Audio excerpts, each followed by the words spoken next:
Hey y'all, it's your boy John, and welcome to the bottom of the Grand Canyon, which I recently purchased with all these stock gains.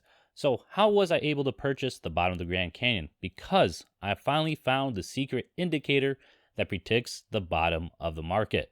And it's not what you think. Stick around for the video, and none of this is financial advice. I'm not a financial advisor. Knowledge. So how did I find this secret indicator? I was doing some stock research. I was trying to find the most consecutive down days in a row on the S&P 500, and it brought me to this Reddit post you see on screen. Now, people say 12 days, but as you scroll down, you see 4chan Better Kek. What a great name. He says, everyone getting really bearish on Reddit and Twitter might be bounce time. Now, when was this posted? I don't know the actual day, but it says 9 months ago. Let's go to the S&P 500. As of recording, I'm recording on 7/5/2023, so in July. So let's go back 9 months ago, and this is the weekly. March, February, and January, so that's 7 months ago. 2 more months.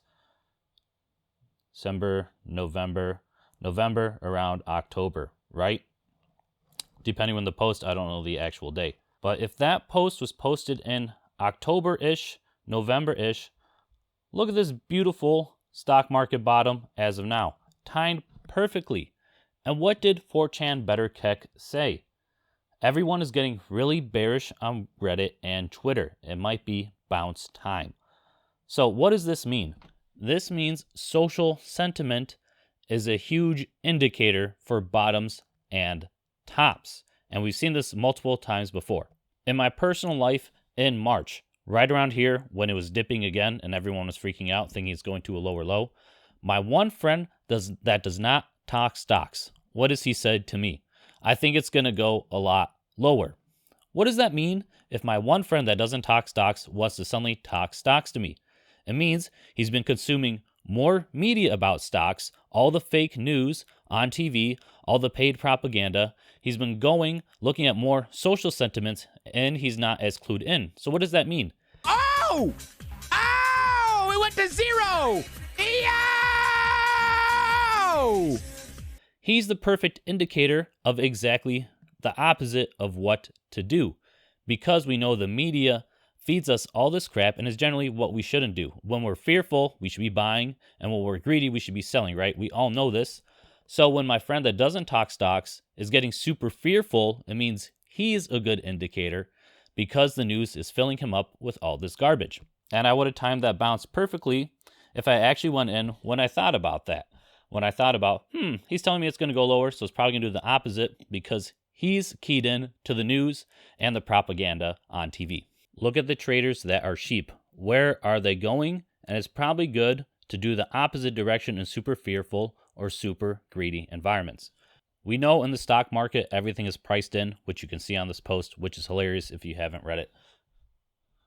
And we know some of the best stock traders are in Congress.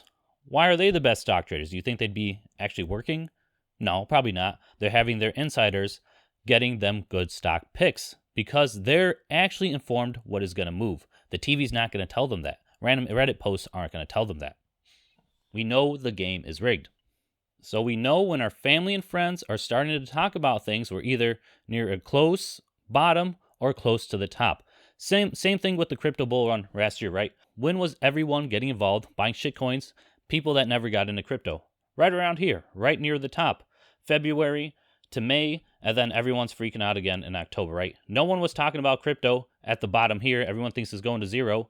And then your grandma's suddenly buying Bitcoin and Dogecoin on her phone, right?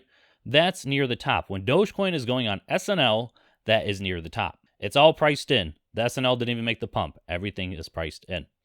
Please comment down below if you had similar experiences. So how do we actually kind of measure this one? So what we need is Google Trends. And we'll do an example with Bitcoin because it's a little easier for now. So we can type in Bitcoin on Google Trends, and this is going to measure how many people search for it on Google. So this is just the past day. So let's do the past 5 years, right? Let's see when everyone was freaking out about Bitcoin and compare to the charts. We can see in January, we had a nice peak. February, we had a nice peak.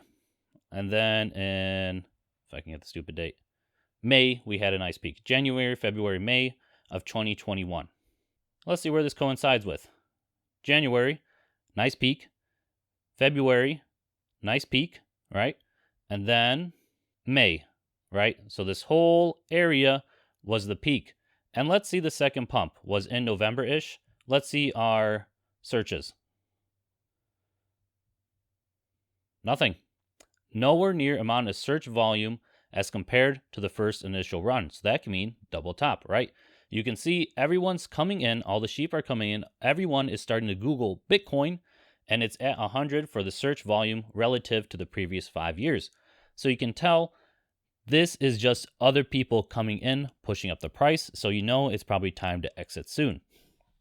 We can do a similar thing if we type in stock market bottom, right? When is the bottom? Everyone wants to know. Stock market bottom.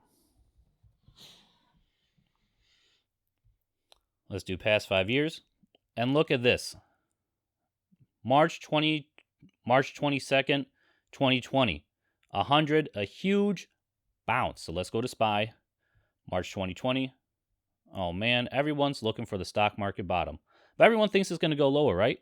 So it's actually done. Because everyone thinks it's going to go lower. Institutions are going to be buying and making their money, right?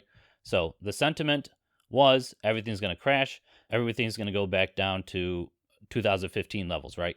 But since everyone is searching, wondering when the stock market bottom is going to be in, the bottom's actually in. Now let's check the other two dips on SPY. So we had a couple major ones, right? One in May-ish. We had one in June-ish. And then the last one in October-ish. Let's check and compare to the Google Trends. May, June, and October. And we can actually see in May, there was a big search bump. June, there's another big search bump. And then in October, there was one, but it wasn't as bad. People might have reached apathy, right? So this would have been a good buying point.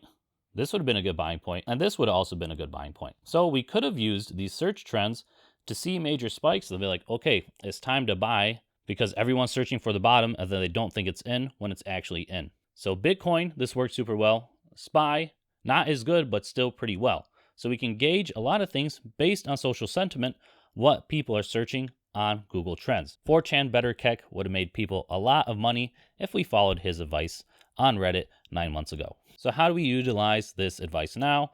Since the bottoms are probably in, who knows, maybe we'll crash again. But my plan is to utilize this on the next crypto bull run. Hopefully, we'll see similar amounts of search volume when grandmas are getting interested in Bitcoin again, when your random friend that never trades crypto is buying Pepe coin or some bullshit shit coin, right? And this is pumping super hard. You know it's time to take profits. You know when search volume is going up super high, it's going to be time to take profits because it's unsustainable. So that's my game plan for now. Buy now. I'm mainly investing in Bitcoin and SPY. And when these search volumes go super high up, specifically for Bitcoin, I'm going to be selling and hopefully make a lot of money. If you want another way to make a lot of money, check out how I wheel this stock for 1% per week gains. Peace.